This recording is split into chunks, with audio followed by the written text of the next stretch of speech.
Shalom Bapak Ibu Saudara kasih dalam Yesus Kristus, selamat malam. Masih belum mendengar suaranya.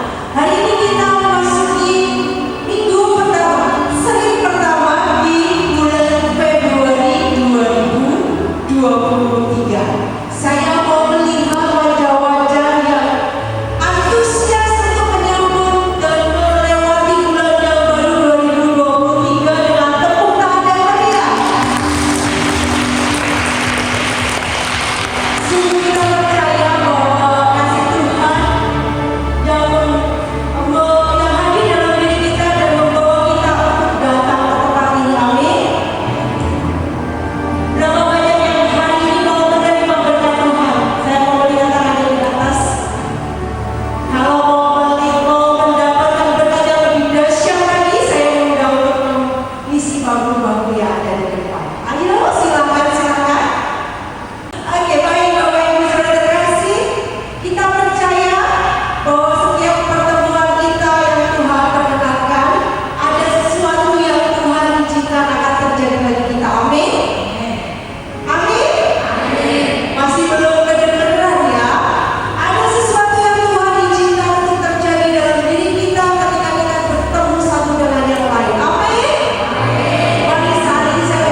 kita lewati melalui bulan Februari. Dan pada sore hari ini kita bersama-sama mengucap syukur di dalam perayaan Ekaristi yang akan dipimpin oleh Romo Paulus Anggara SJD. Mari saat ini kita sama-sama siapkan hati kita masuk hadirat Tuhan dan mempersembahkan segala korban syukur kita di hadapan-Nya.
Itulah iman pada saat kita juga percaya kita butuh Tuhan, kita datang kepada Tuhan.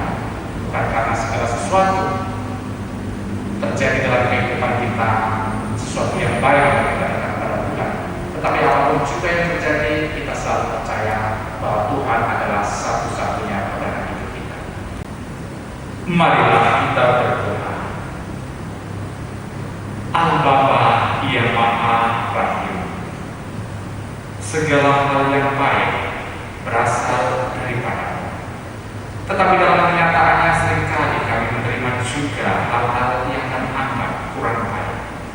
Tapi kami tetap percaya ya Tuhan bahwa dalam segala kesulitan, dalam segala penderitaan, dalam segala hal-hal yang tidak mengenakan hati kami percaya bahwa Engkau selalu hadir untuk menguatkan kami.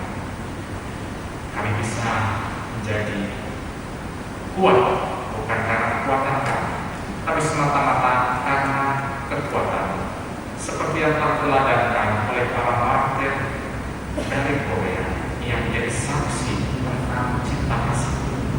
Semoga kami bisa menjadi saksi bagi orang-orang di sekitar kami untuk selalu mencari pertolongan kami. Demi Yesus Kristus Putra Tuhan dan pengantara kami, yang bersama kita dalam persatuan dengan Roh Kudus, hidup dan berkuasa Allah sepanjang segala masa.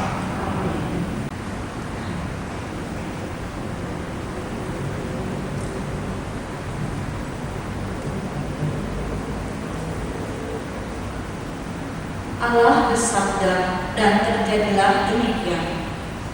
Pembacaan dari kitab Kejadian. Pada awal mula Allah menciptakan langit dan bumi.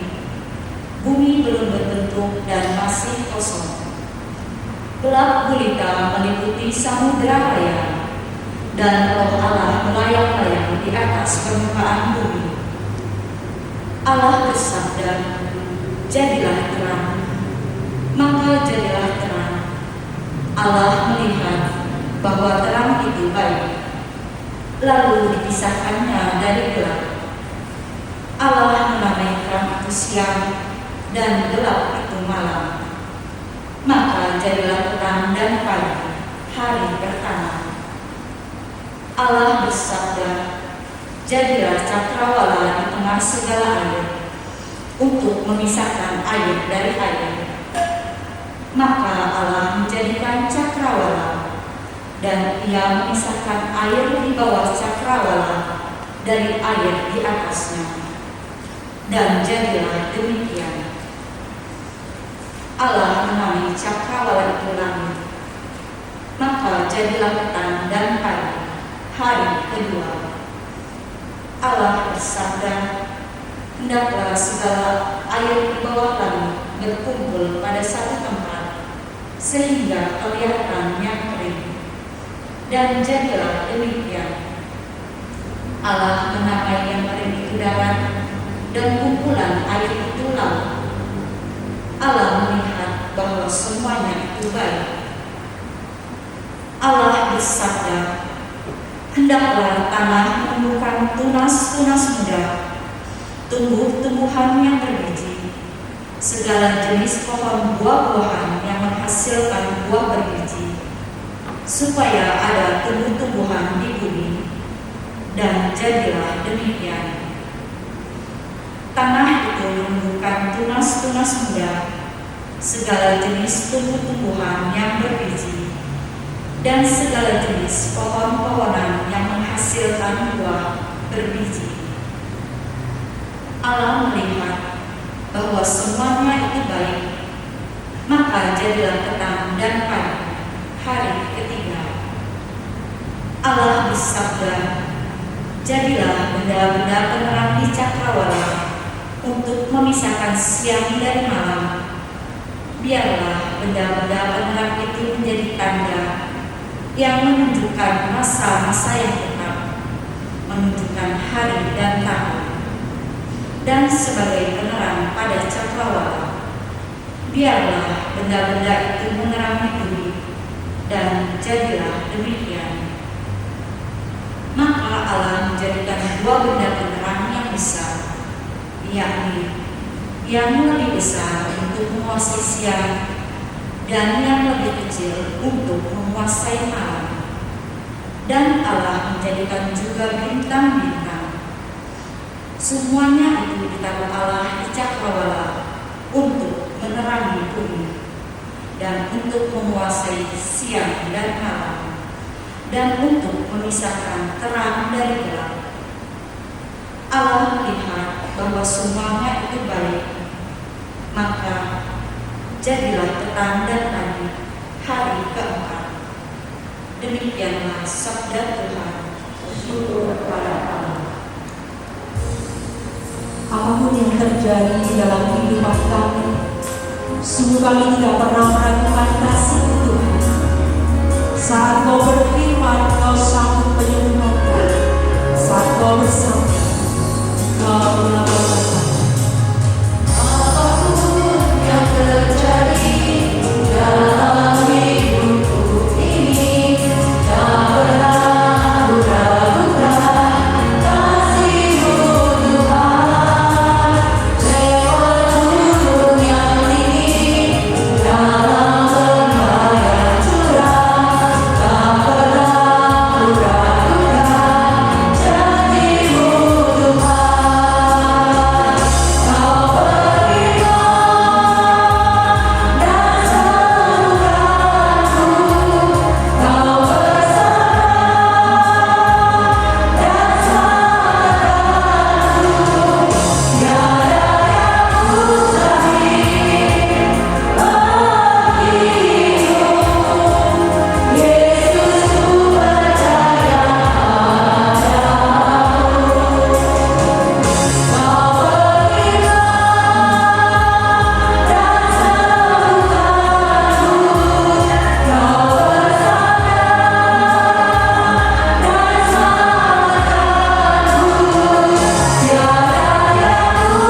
bersamamu. Dan bersamamu. Inilah Injil Tuhan kita Yesus Kristus menurut Markus. Dimuliakanlah Tuhan. Pada suatu hari Yesus dan murid-muridnya mendarat di Genesaret dan berlabuh di situ. Ketika mereka keluar dari perahu, orang segera mengenal Yesus. Maka berlari-larilah mereka ke seluruh daerah itu dan mulai mengusung orang-orang sakit di atas tilangnya. Kepada Yesus, di mana saja kabarnya ia berada. Kemanapun Yesus pergi, ke desa-desa, ke kota-kota atau ke kampung-kampung, orang meletakkan orang-orang sakit di pasar dan memohon kepadanya supaya mereka diperkenankan hanya menjamah jubahnya saja. Dan semua orang yang menjamahnya menjadi sembuh. Demikianlah Injil Tuhan kita. Terpujilah Kristus. Dari bab berikut, bab sebelumnya yang berisi tentang Tuhan Yesus menggandakan roti, dan yang kedua kemudian Tuhan Yesus berjalan di atas air. Dua mujizat besar. Tapi siapa yang berinisiatif? Tuhan Yesus yang berinisiatif. Dan kemudian kalau kita lihat di sini, siapa yang berinisiatif? Orang-orang, karena mereka merasa sudah tahu dan mengenal Tuhan Yesus. Tetapi kalau kita merenungkan iman itu apakah seperti itu? Saya mulai dengan sebuah cerita singkat. Pada suatu saat ada seorang bapak yang berprofesi sebagai seorang dokter. Dia mempunyai dua anak yang dua-duanya sekolah di Amerika. Biasanya kan kalau sudah di Amerika kan bayarnya bulan, apalagi sekarang bulan kan sudah berapa mahal, harus kerja keras. Dan itu yang dilakukan dia, kerja keras terus. Pokoknya dia merasa khawatir terus kalau anaknya yang di Amerika nanti nggak bisa dapat uang, maka dia kerja. Dan dia punya banyak teman juga dokter yang suatu saat berkata, jangan kerja teruslah. Yuk kita sesekali ikut dengan satu kelompok yang sering pergi ke daerah NTT memberi pengobatan gratis 3 hari, 4 hari atau seminggu di sana memberi pengobatan gratis dengan orang-orang yang tidak punya, banyak daerah-daerah yang tidak memiliki uang untuk berobat. Tapi sang bapak tadi saya menjawab, aduh nanti deh kalau saya sudah tua, kalau saya sudah dipakai di sini, sekarang saya masih perlu uang, saya nggak bisa. Setiap diajak jawabannya seperti itu. Maka teman-temannya tadi tidak mau mengajak lagi karena jawabannya pasti sama dan mengganggu kelihatannya kan. Akhirnya tidak mau. Dan hari pun berganti. Suatu saat teman-temannya lagi tadi mendengar kabar kalau sang dokter tadi sedang stres. Mereka kan pada pengen tahu kenapa. Oh ternyata anak pertamanya yang kuliah di Amerika yang sudah mau selesai sakit mendadak, dan sakitnya itu di Amerika saja tidak ada obatnya, belum tahu obatnya, dan akhirnya meninggal. Dia begitu kecewa, begitu sedih sekali, sehingga stres dan dia merasa sia-sia, tidak ada gunanya lagi hidupnya.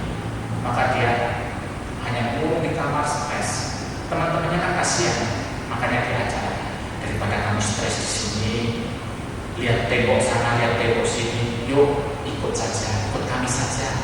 Kita mau mengadakan pelayanan di Iria. Karena dia merasa memang di kamar itu berat, mengingat kejadian di rumah itu, melihat barang-barang anaknya selalu teringat akan anaknya itu, maka dia pun ikut. Dan setelah sampai di sana, dia merasa kaget. Karena selama ini kesia-siaan yang dia lalui, ternyata kemampuan kedokteran yang sangat dibutuhkan oleh orang-orang yang sangat sederhana. Dan mereka pada saat dibantu tidak bisa bayarnya hanya dengan 2 butir telur, 3 potong ubi jalar, sesisir pisang, kalau yang layak 2 ekor ikan. Bukan harganya, karena kalau bayar tentang harganya tidak level, tapi ekspresi wajahnya. Terima kasih ya Pak Dokter. Itu yang dia tidak pernah dapat di Jakarta. Ekspresi yang begitu tulus, ekspresi yang begitu murni, dan itu yang membuat dia kemudian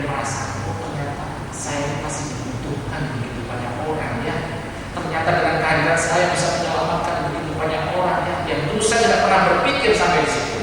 Dan akhirnya setelah peristiwa itu dia mulai setiap tahun berapa kali dia datang, setiap bulan dia ikut, dan dia senang sekali hidupnya diubah. Karena apa? Karena ternyata apa yang dia cari dengan mencari uang dengan segala itu tidak sebanding dengan apa yang dia dapatkan dengan membantu orang-orang yang menderita ini. Dan pada suatu saat, setelah beberapa saat dia pelayanan, dia mulai iseng-iseng. Dulu kan dia selalu ngitung duitnya, sebulan berapa harus dibayar, karena anak sudah tinggal satu, maka dia sudah jarang gitu. Iseng-iseng suatu saat dia mulai ngitung pendapatannya. Kalau secara logika pasti pendapatannya berkurang kan, karena berapa minggu dia pakai untuk pelayanan dan dia tidak mendapat hasil itu. Dia hitung, dia mulai sedikit mengerjakan dana. Mulai hitung ulang lagi. Dia balik lagi. Nggak mungkin. Kenapa? Ya kaget. Karena ternyata penghasilan yang sekarang ini ternyata jumlahnya lebih besar dari penghasilan yang dulu. Dan di situ baru kemudian dia menatap wajah Yesus dan berkata, Tuhan, minta maaf ya, saya itu katanya Kristen dan ingin percaya sama Engkau. Saya itu hanya iman KTP saja, Katolik KTP. Tapi pada saat saya harus percaya kepadamu tentang memberikan diri, saya tidak pernah mau. Dan ini sangat besar sekali. Karena apa? Karena pada saat saya memberi, saya tidak kehilangan. Pada saat saya memberi, saya justru mendapat lebih. Dan kemudian dia menyesal karena selama hidupnya difokuskan pada diri sendiri. Kenapa saya bercerita ini? Kita berbicara tentang orang yang datang kepada Tuhan Yesus, orang yang mencari Tuhan Yesus. Tapi Tuhan Yesus datang bukan hanya untuk itu. Kalau kita datang ke gereja, kalau kita beriman hanya supaya disembuhkan, rezeki lancar, kemudian tidak menderita, nggak usah pergi ke Tuhan Yesus. Karena itu bukan tugasnya Tuhan Yesus. Anda menurunkan level Tuhan Yesus. Sakit, seringkali banyak orang sakit mau disembuhkan sudah mulai malas dengan Tuhan Yesus. Katanya Tuhan, kenapa tidak sembuh? Seringkali seperti itu. Karena kita menganggap seringkali Tuhan Yesus itu sebagai dukun saja, menyembuhkan. Setelah itu selesai. Padahal Tuhan Yesus tidak berkata seperti itu. Penyembuhan itu hanya efek dari sebuah iman, dan seringkali iman yang teguh bukan karena dia disembuhkan. Karena apa? Karena seringkali Tuhan membentuk diri kita dalam banyak hal. Saya kenal dengan seorang bapak, dan semenjak muda dia pelayan. Suatu saat dia sakit, dan sakitnya lama. Pada saat ditanya, Pak, apakah Anda marah dengan Tuhan? Kalau melihat pelayanan Anda bertahun-tahun melayani Tuhan dan sekarang Anda sakit, tidak sembuh-sembuh, apakah Anda marah dengan Tuhan? Jawab Bapak itu apa? Untuk apa saya marah dengan Tuhan? Pada saat saya melayani, saya mewatakan tentang kesetiaan, memanggil salib Kristus. Pada saat sekarang saya harus memanggil salib Kristus, berarti saya diberikan suatu anugerah luar biasa meskipun saya menderita. Tapi saya bersyukur karena saya bisa menderita bersama dengan Tuhan Yesus, dan saya sangat yakin bahwa Tuhan mempunyai rencana yang indah dalam penderitaan saya. Luar biasa enggak? Luar biasa. Mungkin pastor saya nggak mampu berkata seperti itu, tapi umat mampu. Dan ketahuilah, secara fisik Bapak tadi tidak disembuhkan, dia tetap meninggal dan sakit, tapi dia diselamatkan jiwanya. Dan itu yang Tuhan Yesus mau, keselamatan jiwa. Karena seringkali kita berharap menjadi seorang itu datang kepada Tuhan, Tuhan saya berupaya, kalau saya itu sembuh, nggak sembuh, bagus sekali. Tapi permasalahannya bukan begitu.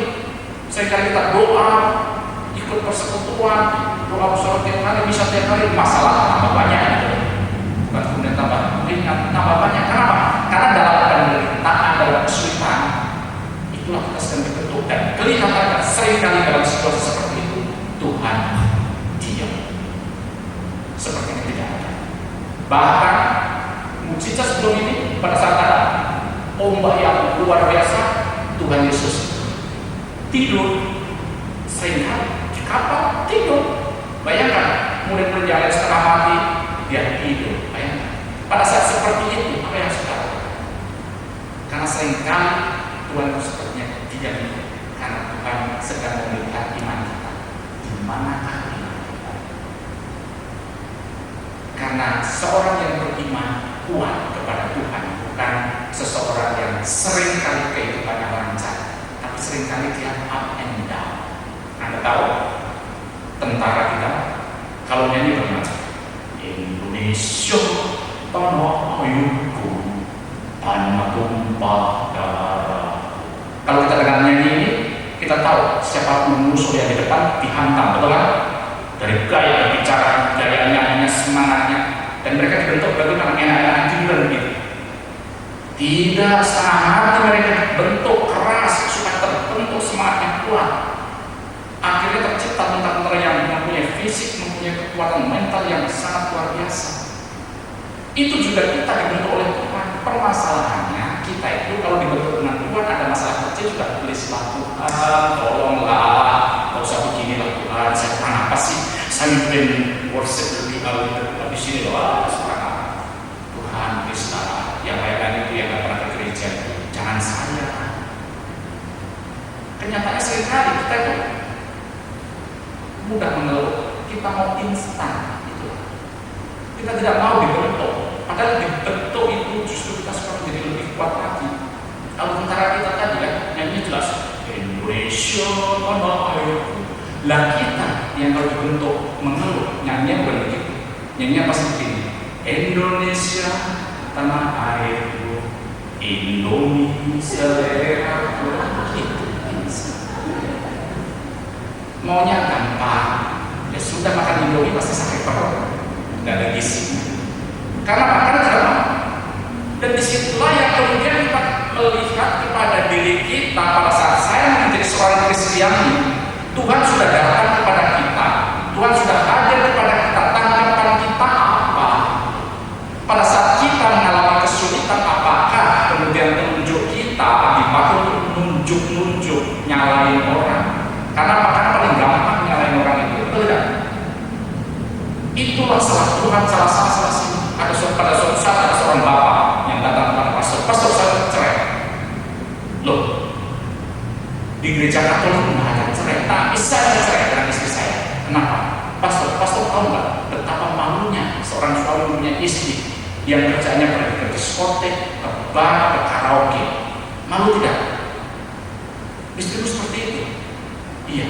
Coba sebentar ya saya tanya dulu ya. Apakah istrimu suka mabuk? Enggak. Apakah istrimu suka tripping? Enggak. Apakah istrimu suka nyanyi bersama-sama? Enggak. Nggak suka mabuk, nggak suka tripping, nggak suka nyanyi. Untuk apa dia pergi ke diskotek, bar, karaoke? Itu masalahnya kesel.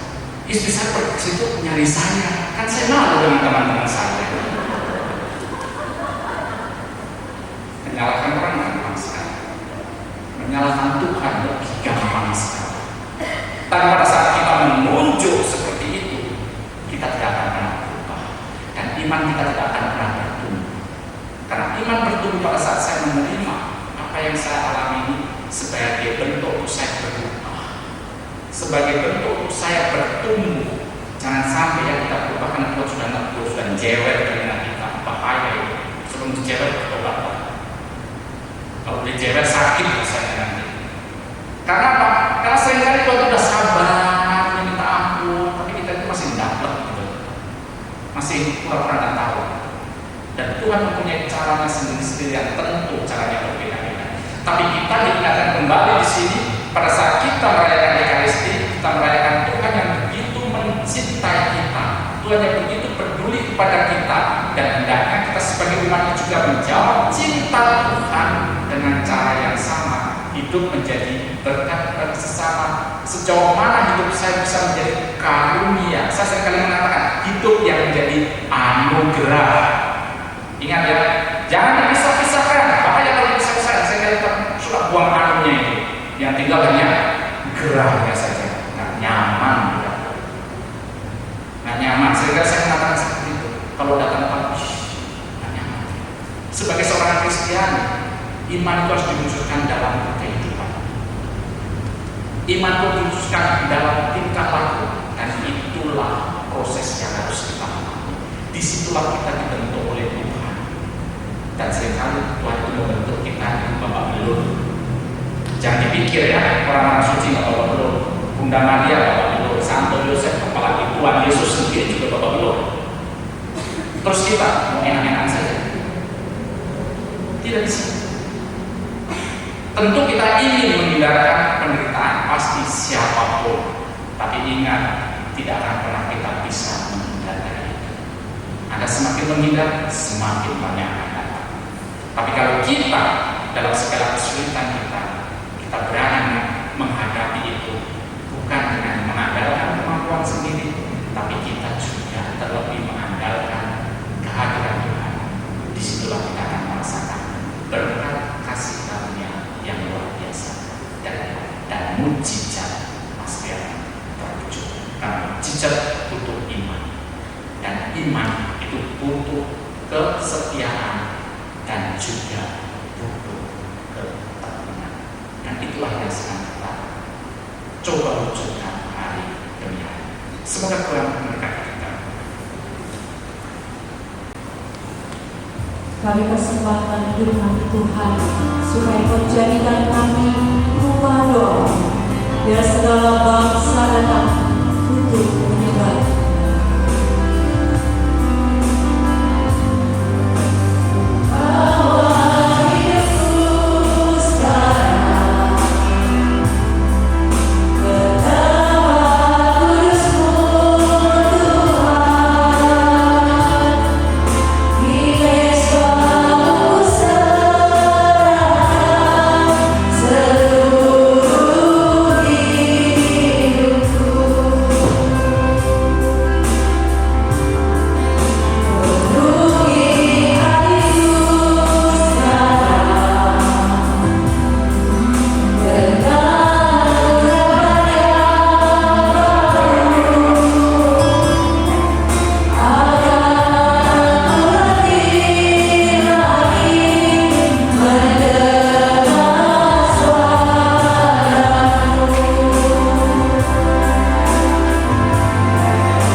segala doa-doa kita dengan doa yang diajarkan Tuhan Yesus sendiri.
Allah, kami mohon bebaskanlah kami dari segala yang jahat.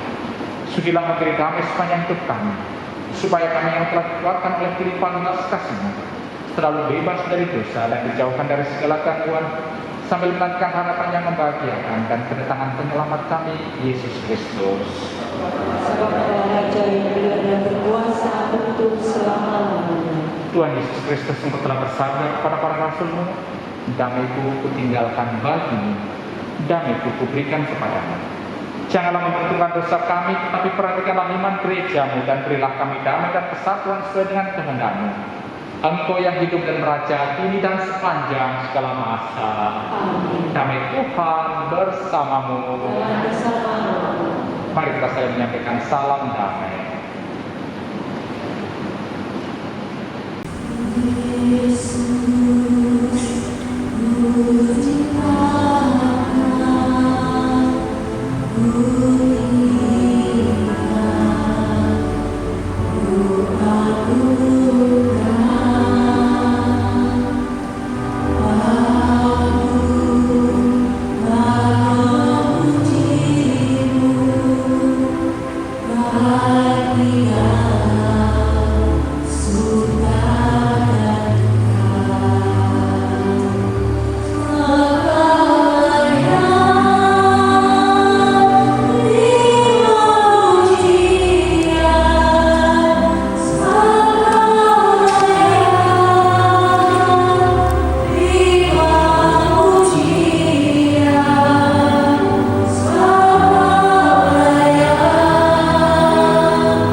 menerima tubuh dan darah-Mu. Rindu untuk terus menikmati hadirat-Mu Tuhan. Kami mau masuk ke dalam ruang bait-Mu yang maha kudus dengan darah anak domba. Yesus, Kau yang layak kami sembah, Kau yang layak kami tinggikan. Kami persembahkan segala pujian, hormat, dan kemuliaan hanya bagi-Mu Tuhan.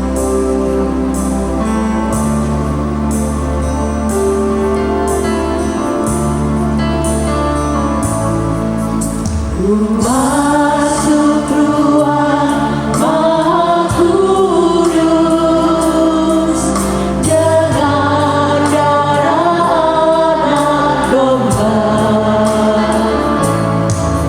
Ku masuk dengan hati tulus menyembah Yang Maha Kuasa. Ku masuk ruang maha kudus. Ku masuk ruang maha kudus dengan darah anak domba. Ku masuk dengan hati tulus menyembah Yang Maha Kuasa. Ku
Semoga melalui teladan dari para martirmu kami semakin berani untuk bersyukur meskipun dalam segala kesulitan, penderitaan, dan segala hal yang tidak menyenangkan dalam diri kami. Karena kami percaya bahwa dalam kesulitan apapun Engkau tidak akan pernah meninggalkan kami. Jadikanlah kami murid-Mu, anak-anak-Mu yang setia, anak-anak-Mu yang selalu percaya akan kehendak baik-Mu kepada kami, sehingga iman kami bisa bertumbuh menjadi berkat bagi sesama kami. Demi Yesus Kristus Putra Tuhan dan pengantar kami, kini dan sepanjang segala masa. Ada pengumuman. Shalom, terima kasih. Mohon waktu sebentar untuk beberapa pengumuman. Pertama kami mengucapkan tentunya terima kasih kepada Romo Paulus. Terima kasih Romo Paulus untuk kehadirannya setia menemani PDKK Hati Kudus setiap tahun, dan kita bisa bertemu secara offline. Kiranya Romo sehat selalu, tetap semangat melayani dan juga menjadi banyak berkat. Terima kasih juga untuk kehadiran Bapak Ibu sekalian yang pada malam hari ini hadir. Kita bersyukur bahwa kita boleh hadir di hari Senin pertama di dalam bulan Februari. Semua itu hanyalah karena kasih karunia Tuhan. Lalu kami mengundang kehadiran Bapak Ibu untuk tetap hadir, ajak saudara, ajak teman, keluarga untuk hari Senin pada tanggal 13 Februari dengan tema persembahan yang diindahkan Tuhan. Biar kita sama-sama belajar, biar kita sama-sama saling tahu persembahan yang diindahkan Tuhan yang dibawakan oleh Bapak Indra Herminjanto, yang beliau juga hadir setiap Senin bersama kita yang di belakang. Pak Indra yang juga penasehat dari PDKK. Lalu Kombas diadakan setiap hari Kamis jam 7 malam. Kita masih online, jadi Bapak Ibu yang mau hadir silahkan kita sama-sama sharing firman Tuhan, belajar lebih lagi mengenai kebaikan-kebaikan Tuhan maupun janji-janji Tuhan. Kalau kita nggak tahu, kita nggak membaca, kita tentu tidak tahu. Jadi kami mengundang hadiran Bapak Ibu sekalian untuk hadir online dalam Kombas, yang silakan hubungi dengan Ibu Nani di 0896 01 111-397 ataupun melalui tim, kalau mau bertanya lebih lanjut melalui tim yang nanti pada saat pulang. Persembahan kasih, selain persembahan kasih kolektif yang sudah diedarkan, bagi Bapak Ibu yang terus ada kerinduan untuk berbagi kasih bisa melalui transfer juga ke rekening BCA atas nama Julia Budianto, nomor rekening 241 0058 084.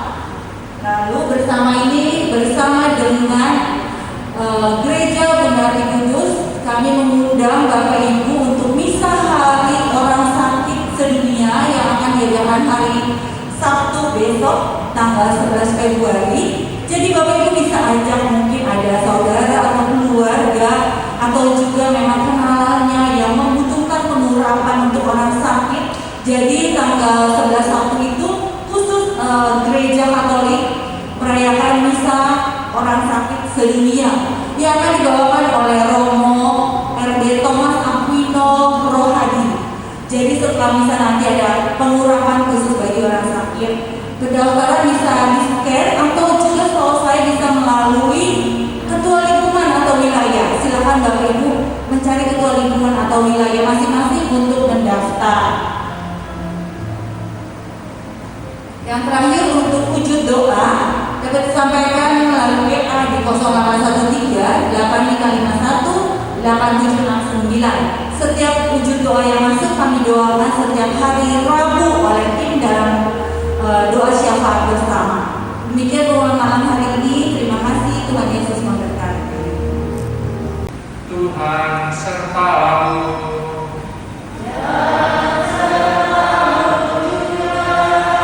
Semoga kita berkumpul di sini, keluarga kita, karya pekerjaan kita, dan semua orang yang